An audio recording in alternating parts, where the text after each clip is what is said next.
In the blink of an eye, an ordinary traffic stop spirals into something far more intense. A police officer, filled with prejudice and assumptions, pulls over a man driving through a quiet suburban street. The officer's attitude turns harsh when he notices the driver, a well-dressed black man in his early 50s. Without taking a moment to ask questions or verify any details, the cop begins to escalate the situation.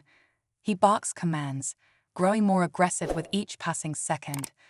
The man behind the wheel remains calm. His eyes reflect years of discipline and a quiet strength that comes from serving his country. But the officer doesn't see the calm composure of a decorated hero. He only sees what his bias allows.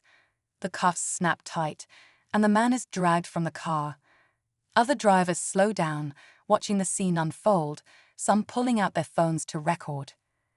Moments later, the officer reaches for the man's wallet to complete the arrest, and that's when everything changes. His eyes widen as he looks at the ID in his hand.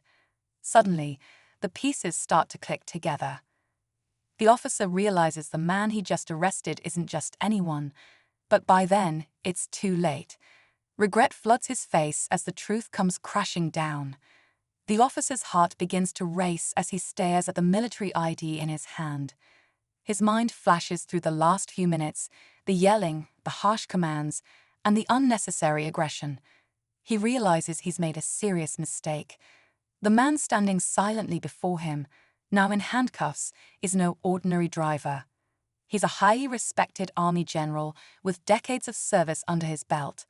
But in his rush to judge, the officer never stopped to consider who he was dealing with. Onlookers gather closer, their murmurs growing louder. Some recognize the man's face from news stories and military honors, but the officer remains clueless until now.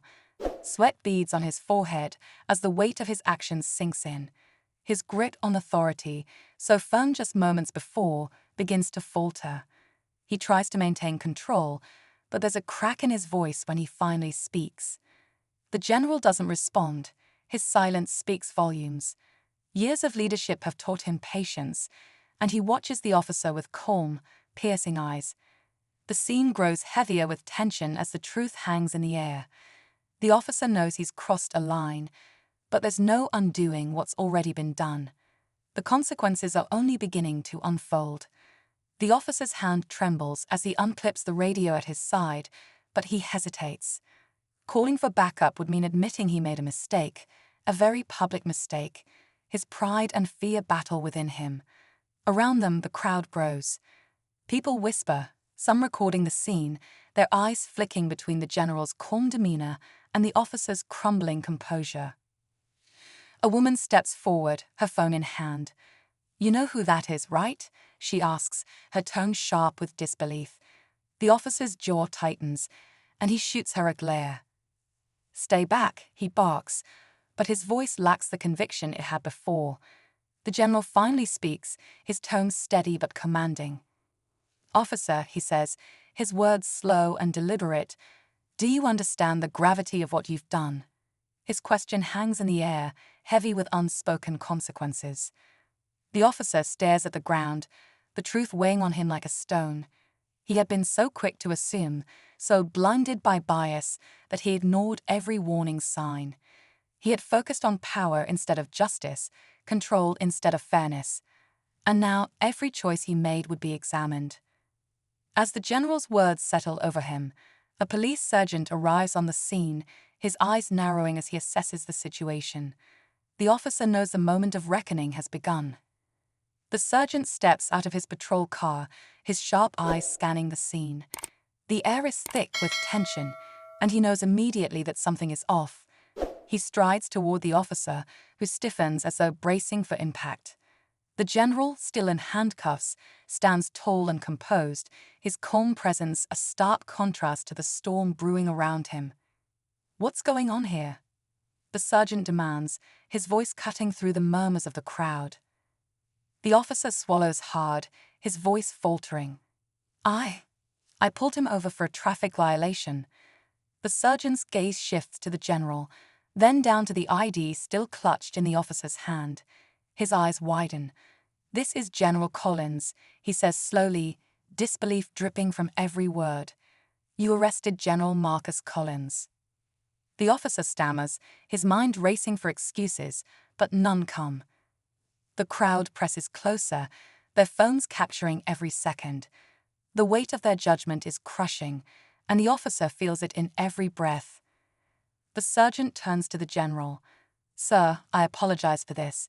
He reaches for the keys to the cuffs, but General Collins raises a hand, stopping him. "Not yet," the general says firmly, his eyes locked on the officer. He needs to explain why this happened. Silence falls. Every eye is on the officer, the world waiting for his answer. The officer's chest tightens as the general's words echo in his mind. He feels the heat of every gaze, the weight of his own choices suffocating him. His mouth opens, but the truth refuses to come out. Every excuse he considers sounds hollow, every defense flimsy. I thought he was a threat," the officer finally mutters, his eyes darting nervously. "He seemed suspicious." The crowd reacts with a mix of disbelief and outrage, some shaking their heads, others whispering furiously. A young man holding a phone steps forward. "A threat? You mean a man sitting calmly in his car? That's what you call suspicious?"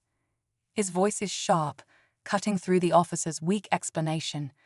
General Collins remains composed, his expression unreadable. He studies the officer, the silence stretching unbearably long before he speaks again. "What made me suspicious, officer? Was it my car, my clothes? Or was it just the color of my skin?" The officer's face pales, his lips move, but no words come out. Before he can respond, another police cruiser arrives. A sleek, unmarked car pulls up behind it, and a figure steps out. The crowd gasps as a high-ranking military official, a general even senior to Collins, walks forward. His mere presence shifts the atmosphere. "What's going on here?" The new arrival asks, his tone cold as steel. He glances from the handcuffs to the shaken officer and then back to General Collins. "I want answers. Now." The stakes have just been raised, and the fallout is about to escalate beyond anything the officer could have imagined. The officer's breath catches as the senior general's stern gaze sweeps over him. The crowd falls silent, the weight of authority settling on everyone present. General Collins stands tall, still bound in handcuffs, his calm unwavering. The sergeant, now visibly tense, scrambles to unlock them, but Collins raises his hand again. "Not yet," he says quietly, eyes never leaving the officer. "This isn't about me anymore. It's about accountability." The senior general folds his arms. "I want to hear it," he says, his tone sharp. "Explain your actions." The officer's voice cracks under the pressure. It was a mistake. I didn't know who he was." The senior general's eyes narrow. "So, if he weren't General Collins, would that make your actions acceptable?" His words slice through the officer's weak defense, leaving no room for escape. For the first time, the officer's shoulders sag. "No," he admits softly, the truth crushing down on him. "I let my bias guide me." The tension shifts as General Collins steps forward. "Acknowledging a mistake is the first step," he says firmly. "But change comes from actions, not words." He turns to the senior general. "We need better training, better systems. This isn't just one man's failing, it's bigger than that." The senior general nods gravely. "Consider it done." As the cuffs fall away, a final twist unfolds. The young man recording the scene speaks up, holding his phone high. "The world saw what happened here. It's not just about justice today, it's about tomorrow." The officer lowers his head, the weight of change heavier than the shame he feels. The officer, now silent, watches as General Collins shakes hands with the senior general, a quiet but powerful gesture that signals respect and unity. The crowd slowly begins to disperse, conversations buzzing with reflection and realization. The phones lower, but the impact of what's been recorded will echo far beyond this street. Collins glances at the officer one last time, his voice calm but filled with meaning. "Remember this moment. Every choice matters. Every action has consequences. We can be better, but it starts with facing the truth.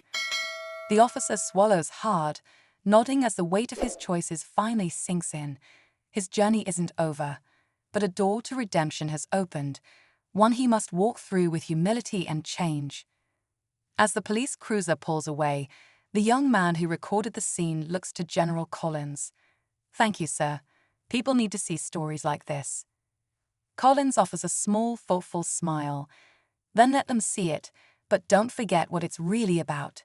Change isn't just what you show, it's what you do." The street returns to quiet, but nothing feels the same. One man's regret, another man's grace, and the power of accountability have left an indelible mark. Change has begun.